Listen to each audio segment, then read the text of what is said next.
propose maintenant, mesdames et messieurs, de poursuivre avec le premier panel de cette deuxième journée du rendez-vous de Casablanca de l'assurance.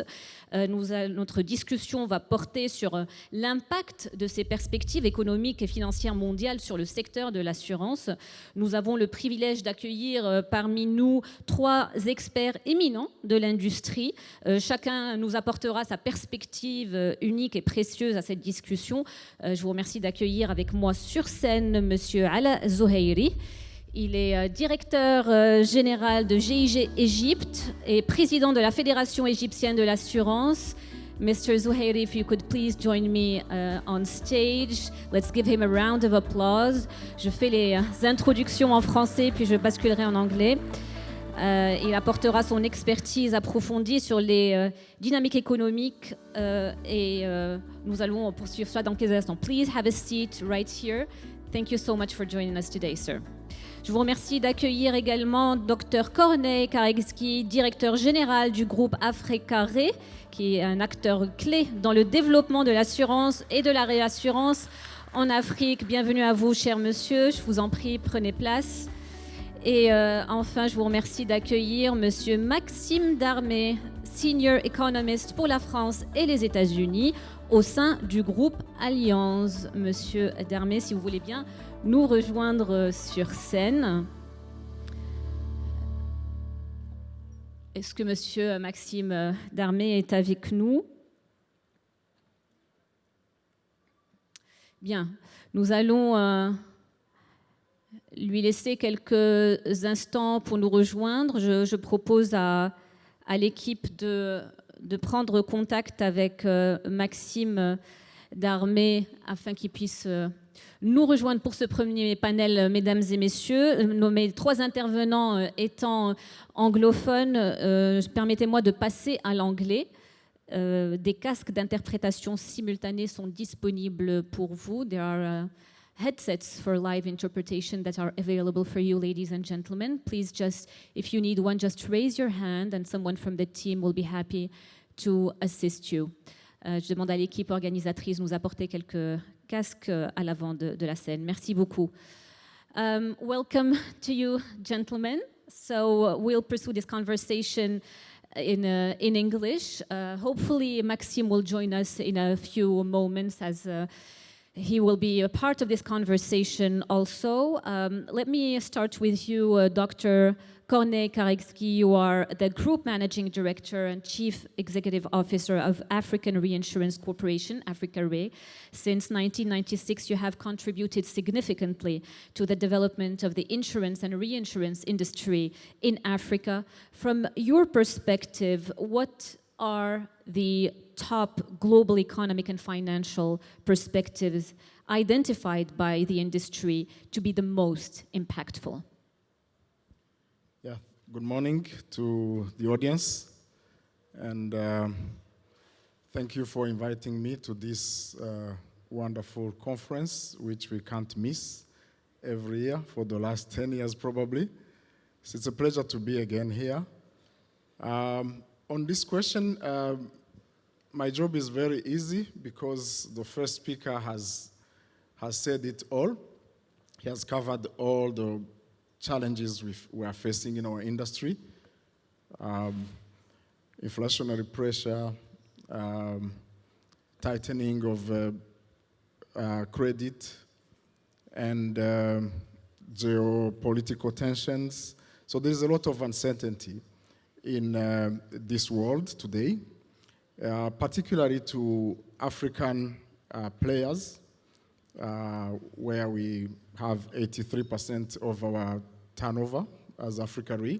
The other 23% comes from the international business. We are impacted with the 2 major factors, which are the consequence of what we have just mentioned. One is the sovereign debt of the economies on the continent. And the second, of course, is the currency risk. So those 2 major issues are really the biggest. Of course, inflation also impacts those who are mainly in life, especially their investment, as when inflation goes up. As you know, some of our assets in which we invest are losing their values. This is what happened, for example, in 2022. As you remember, 2022 was one of the worst years for insurers around the world. And 2023 has been the best year over the last 2 decades. So a lot of volatility, a lot of uncertainty. You can't imagine operating in an environment where you have the worst year in 2 decades, followed by the best year in 2 decades. That mentioned the impact of the global financial markets, which have recovered strongly in 2023, while in 2022 they have been depressed because of government actions to rein in decade-high inflation, as you know. So it has become really complicated to predict even within 6 months. Thank you very much. Thank you so much for your remarks, and we'll discuss a little bit further on the effects of these macroeconomic challenges. I'd like to turn to you, Maxime. Welcome, and thank you so much for joining us this morning. You have been a senior economist, France and USA, at Allianz Group since 2022. You're based in Paris, but I know that you're perfectly English-speaking, so if you don't mind. Yeah, just switch on the mic in the bottom, or we'll hand you another mic. So we were discussing 2022 and 2023 as being the worst and the best years for the industry. Now in 2025, we expect significant developments worldwide, particularly with the US presidency and the potential return of Donald Trump to the White House. What ramifications could this have on the US and the global economy, and what are the global outlooks on Europe from your perspective? Thank you very much. I hope you can hear me now. Yes. Yeah, thank you. Thank you for the question. So, yes, indeed, I think many people do not realize how pivotal this election in the US is going to be, especially if Donald Trump was to be re-elected, right? So at Allianz, we looked deeply into the issue and what that would mean for many, many things, including capital markets, including for the Fed, inflation, economic activity, and so on and so forth. But I think, in a nutshell, the flagship policies that Mr. Trump has promised, shall he return to the White House, is, I think you all know that, is to increase tariffs sharply on trading partner of the United States. So trade policy is, I would say, the main policy lever from which Donald Trump wants to reoffshore production into the United States, employment, and so on and so forth. So basically, he pledged to implement a 10% tariff on all trading partners and a tariff of up to 60% on Chinese goods. So if these pledges are to be fully implemented, obviously we think that would be highly disruptive to the global economy in 25, because the election is in November 24. So these measures will be taken next year. We calculated that in this event, potentially the US economy would find itself into a recession. Because obviously all trading partners would retaliate against the United States, including the EU, including China. So you would find potentially yourself in a very difficult situation of a trade war. And we actually think that if Trump follows through on his pledges, the actual US tariff rates would be the highest since the 1940s. So quite a bit of a shock, right? So this is a downside scenario, right? We think that the Republican administration would be a little bit more pragmatic if Donald Trump was to be elected. First of all, there are many fellow Republicans within the party which I don't think would agree very much with Donald Trump's policies, because that would be, a big shock for the US economy. So we think Trump would likely water down on some of his proposals, right? So to be, a little bit more pragmatic. So this is one thing. The other thing is we know that Mr. Trump, he likes to negotiate. He likes to strike deals. We saw that during his first term with China. He's actually signed a deal to increase US export to Chinese. So anyway, all that to tell you that we think the most likely scenario would be a negotiation with Mexico and Canada which would be hopefully excluded from the tariff hikes. So Canada and Mexico will be spared, we hope. But we think that Trump would go midway, so potentially imposing 5% tariff on EU imports, and potentially about maybe 25% tariff on Chinese goods, which would still be a very, very big shock, right? Because in this scenario, we calculate that the effective US tariff rates would rise from currently 2.5% to about 5%. So a doubling of the tariff rate. And that brings this tariff rate to the highest level since the mid-1970s, right? So in this scenario, we have to be extremely prepared. That would be highly disruptive for the economy. And one thing I would also talk about is the impact on inflation, right? Because Mr. Trump also pledged to crack down on goods coming from China, but being imported through third countries, such as Mexico and Vietnam, so countries in Southeast Asia. So there's a lot of evidence, of this trade divergence. So lots of goods are being shipped through Mexico and Vietnam to escape the tariffs, right? And Mr. Trump is very mindful of this. And I think many people don't realize that if he's elected, we think he will crack down. He will crack down on this issue, meaning that basically he will step down custom checks at the border, just to verify, to check that all these goods, they are indeed coming from Mexico, they are indeed coming from Vietnam, but they're not coming from China, right? So in this event, we have to be prepared, because that would mean quite a bit of a supply chain shock, right? Because obviously, if you start to check all products coming into the United States, that creates a lot of backlogs, lots of delays, and that would push inflation. So inflation may come back next year if the Republicans win the presidential and Congress elections. So we have to be extremely mindful of that. And of course, if inflation spikes back up, that has also some implication for the Fed. Thank you so much for sharing with us these insights and the analysis conducted by Allianz for these different scenarios. And I'd like to come back to you a little bit later to have your perspective on the implications of that on the Moroccan economy and our industry. Moving to you now, Mr. Alaa EL-ZOHEIRY. Ahlan wa sahlan, marhaban bik. You are the managing director of DIG Egypt, and you've been in the insurance market over 32 years. You were appointed president of the Federation of Afro-Asian Insurers and Reinsurance, and you are now the vice chairman. You hold a number of positions in various organizations, including chairman of the Insurance Federation of Egypt.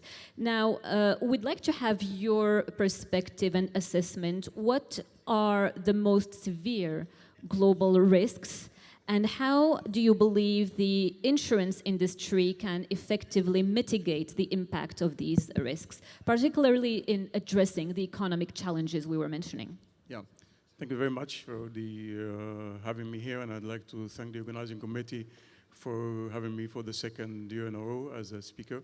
It's a pleasure and an honor also to be within this community. I believe that the insurance market are seeing a lot of risks around, and the global economy are facing a lot of risks. And we have seen the three speakers spoke a lot about this, particularly the first one, and Dr. KAREKEZI as well. I believe that we as an insurance market should not wait until the risk occurred and then try to mitigate it. What we have to do, as Abraham Lincoln said, that the best way to predict the risk is to predict the future is to create it. So we need to be ready for these risks and deal with it. In my opinion, of course, the geopolitical situation right now is one of the most important and the most effective risks that we are all facing, not only in the area, but we've seen even in Europe, there is a tense everywhere. So we need to really work on this. We are seeing a lot of, I'm talking from the insurance point of view, of course, we are seeing a lot of increase in the rates for the war insurance premium for the marine insurance, we are seeing a lot of insurance market that may not be able to support if a real concern happening. We need to be ready as an insurance market to mitigate this risk. And this is one of the most important things. The other thing is the inflation around the whole world is increasing a lot after we all came from the COVID issue. And then after the COVID, we are seeing a lot of disruption happening for the goods, and the products are not at the same level as before. So this created a lot of inflation in the whole market. And in the first, I think this is the first time we see, even in the US, inflation rates are double digit. We have not seen this before in the US or even in the UK, but in the Middle East, we are seeing a lot of inflation increasing in our countries, and this is also one of the things that we should be prepared for, because inflation is not only affecting the high price of the goods, but also affecting the ability of people to buy insurance, which is really, this is our main concern. If the inflation is increasing, it means that the people, especially the middle class or even the lower class, will not be able to afford buying insurance. And this is one of the things that we should work on to mitigate this risk. We have to be ready to have policies and products that really can meet the need and also be affordable for the people that cannot afford it. So in my opinion, geopolitical risk, inflation are the most important ones.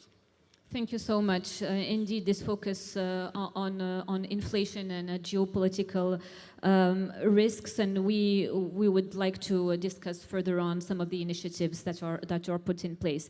Back to you, Dr. Corneille KAREKEZI. So we discussed these macroeconomic challenges, and we had a sort of an insight into all of this. What are the effects of these challenges? Are they similar to the experience of African insurers and reinsurers, and how can regional integration support the development of the industry? Yeah, thank you again. The effects are multiple, as we have discussed, and the major one I see there are two types of players on the continent. Those who are in local market and operate and report their financials in the one currency. The major issue is inflation, as it has just been mentioned by my colleague Zuhair. So inflation is incredible. So, for example, our head office is based in Nigeria. We have a regional office, and as you know, because of different challenges, the inflation is extremely high, 34, 40 in some sectors of the industry. And you wonder how we operate, because remember that all the assets are devalued at the same time with the currency and inflation. And generally, our clients, the insured and the insurance companies should revise the sum insured. And they are not doing it. Very few are doing it, which means they are becoming underinsured. And if you have an inflation of 39%, like in Egypt, and after 2 years, after 4 years, you understand that really your sum insured are depleted. And this creates a lot of challenges in terms of claims management. So a lot of litigations in the market, but also the cost of claims is increasing, and also cost of operation. So it really erodes profitability. Even if you have a growth of the market, in the market, you will never have a growth of 39%, which means even if you grow by 20% and inflation is 39, you are still making losses. Then investment. So currently Nigeria as an example, but this is applicable in Kenya, in Egypt, in Ghana, many economies.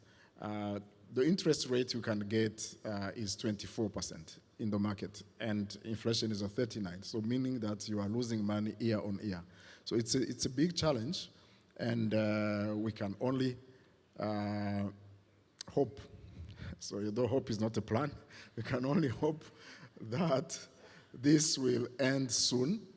Otherwise, each of us must have its own strategy, as it has mentioned by Mr. Twati, that you have to be the best in your market. You have to find a solution. In that uncertainty, that volatility, there are still opportunities to seize. Thank you. Thank you so much. Indeed, hope is not a plan, but as you mentioned right now, the best way to predict the future is to create it. And this focus on innovation is absolutely key, and on the quality of service also, as you just underlined. Thank you so much, Doctor, for sharing that. Now back to you, Maxime. We discussed these potential shifts in the US presidency and Disruptions. and yeah, and global economic landscape. How do you foresee the economic prospects for Morocco in such scenario? Well, first of all, it's true that Morocco has made a lot of progress, right? The economy, the government is investing a lot in infrastructure. Tourism is picking up very sharply as well. I was looking at the latest data on auto exports to the EU, which are rising very strongly as well. So a lot of positive things are happening on the ground, I think. Also, I think Morocco has a lot to leverage upon its natural resources and natural endowment for the green transition, especially. So it has a very large and long coastal windy coast, which it can use, to leverage its wind abilities, and also on solar as well, which is also being investment in solar is also being ramped up very, very sharply at the moment. So all of this is very positive for Morocco. And finally, Morocco, is not really aligned with one of the blocks. It's not really aligned with the Chinese bloc. It's not really aligned with the US bloc. So it's a bit in the middle, right? So you got this country, Morocco, playing, I would say, quite cautiously between these lines. So I think potentially that could be a good thing for Morocco to strengthen the relationship with the EU, which is the main market for Moroccan exports, right? And also potentially being spared by US tariffs, we just spoke about, right? I don't see really why the US will impose sharp tariff increases on Morocco, right? There's no really issue between the US and Morocco.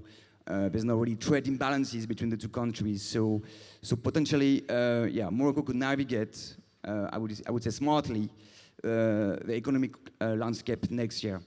But I would also like to talk about the shortcomings or the weaknesses of Morocco, and I think they really need to do something about it to fully leverage their potential. So first of all, the employment rate, so the number of people working in Morocco is extremely low, especially for women. I think it's only 40% of women are in the workforce. Of course, women work at home, but they're not in the labor market. So potentially, lots of countries like India have also this issue, right, to try to push up the activity rate of women. And Morocco has a lot of potential on that front. Second thing, also related to the labor market, the level of skills in Morocco is too low. And that's why Morocco has to invest a lot in education, in training, in skills. Because obviously, if you want to attract foreign capital, and Morocco needs a lot of foreign capital, it cannot, develop itself alone. It needs to attract a lot of capital. You need to entice foreign businesses to come to Morocco. And one of the main things you have to do is really to have a very educated workforce. And at the moment, unfortunately, I think the skill of the overall population is too low. So this is the second thing. And the third thing is on the exchange rate policy. So Morocco has a very, very stable exchange rate, which can be a strength at some times, because obviously for businesses it's good to have a sort of predictable, stable exchange rate. But what does it mean? It comes at a cost as well. You have a lot of capital control in Morocco. So if you want to get your capital out of the country, this is very difficult. You got caps, you got limits. And I think this is deterring quite a lot of businesses to invest in Morocco, because obviously if you invest and you cannot pull out your profit, well, maybe you will invest a bit less, right? So I would say the government, the central bank have to find a fine line between these three things: the labor market, so the participation rate, especially of women, Education, very important. All countries which, upgraded to being industrialized, and I'm talking about like the Asian nations, Korea in the 1970s, Taiwan in the 1980s. More recently, we have the example of Vietnam, which is doing great. So Morocco should follow this path. And when you all look at all these examples, it's always the same thing. They increase the participation rate. They have developed education skills, and also they open up more to foreign capital to finance their industrialization, right? Thank you. Thank you for sharing your perspective and your thoughts on this matter. I think it is worth mentioning that there are broad strategies, both on the education system that you mentioned, that we're really hopeful for, and we see clearly on the ground some change there, and our Central Bank of Morocco also opening up progressively the exchange rate and to match, if indeed, what you just mentioned. Thank you again for your perspective. Mr. Alaa EL-ZOHEIRY, as I mentioned, you're chairman of the Insurance Federation of Egypt. Could you probably elaborate to close your remarks on the specific initiatives or measures implemented by the Insurance Federation of Egypt to mitigate and address the impact of economic risks within your insurance sector? Oh, thank you very much for brought this to me, because it's really important to know what we're doing as in our countries, because it's very important to see the macro problem, but also it's very important also to focus in our countries, because this is our main thing, that we need to develop the insurance markets in the region, and we should do this country by country, and also we should learn from each other what we should do. What we have done in the Insurance Federation of Egypt, we have created some insurance committees. These committees are really formed from the technical people who work in insurance companies. So this committee is between 10 and 13 individuals. We have put together a committee for the microinsurance. We have 22 committees in general, but one of them is for microinsurance. We wanted to develop the microinsurance. We know that for sure that we have between 30 to 40 people that cannot afford to buy insurance. So we wanted to have some products available for them in order to be able to buy it. So we have done like 9 products on shelf. People can really go and sell it very easy. And also we have done some protocols with other entities like the microfinance institution and the consumer finance institution. We were able to tackle and go to their clients through these protocols. And in 3 years' time, 6 million clients joined this system. So we have right now 6 million clients in the insurance market after 3 years of having the microinsurance. These people did not have insurance before, did not even hear about insurance, did not think that they can buy insurance. So this is one of the things that we have done in the Egyptian market, and our aim is to reach to 33 million policies during the coming 4 years. So we're working hard to find the right products and the right partnership as well. And we give them saving plans, we give them credit life insurance, we give them personal accident insurance and property insurance that was really affordable with a very minimal premium that is as much as like less than $5 or $10 per year. So they can buy it. That's why we had a large community of them, and very good combined ratio that not exceeding 60 to 70%. So insurance markets are making money, insurance companies are making money, and also these people are benefiting from that. So this is one of the things that we have done. The other thing is we have put also together an agriculture insurance committee. We wanted to develop the agriculture market in Egypt, the agriculture insurance in Egypt. It's very important. Egypt as a country has depended a lot on the agriculture and the crops, and we need to find a solution for that. And actually, we are also getting a lot of experience from other markets. Morocco is one of them as well, Tunisia. We're getting their experience, and also some countries in Africa, like Kenya, what they have done, and how can we develop this potential big market, the agriculture. Also, we have put together the sustainability committee. This is a very important committee. We need to find solution for NatCat claims, and we're working on having a pool as well Also, we were able to have a travel insurance pool. The travel insurance market in Egypt was as little as 60 million Egyptian pounds per year. And with having a travel insurance pool, we convinced the government that each Egyptian issue a new passport or renew his passport should have a policy or an insurance cover for 7 years covering his business and leisure travel. So the market grew up in 1 year for travel insurance from 60 million to 1 billion. So we're able to do this together. So what the message is, we have to work together as market and insurance companies in order to find a solution to mitigate this risk. Last thing that I can mention here, that in order also to benefit from the claims that's happening in the market, and in order to mitigate the risks that can create these claims, we have created a committee called Claims Committee. So this committee doesn't look at the claims and help the companies, but they go make analysis for the claims and try to find some solutions in order to mitigate this risk. Even they can go visit the clients, and then they put together some recommendation and send it to the insurance market. So we've been able to reduce also the claims that could occur in the market. Very interesting to understand what's happening on the ground. Thank you so much for sharing your insights. I'd like to thank all three of you for your insightful contributions. Let's please give them a round of applause. And we really, truly appreciate your expertise. Thank you. I invite you all three to stay with us as we are and join us in the room. Please take your seats back in the room.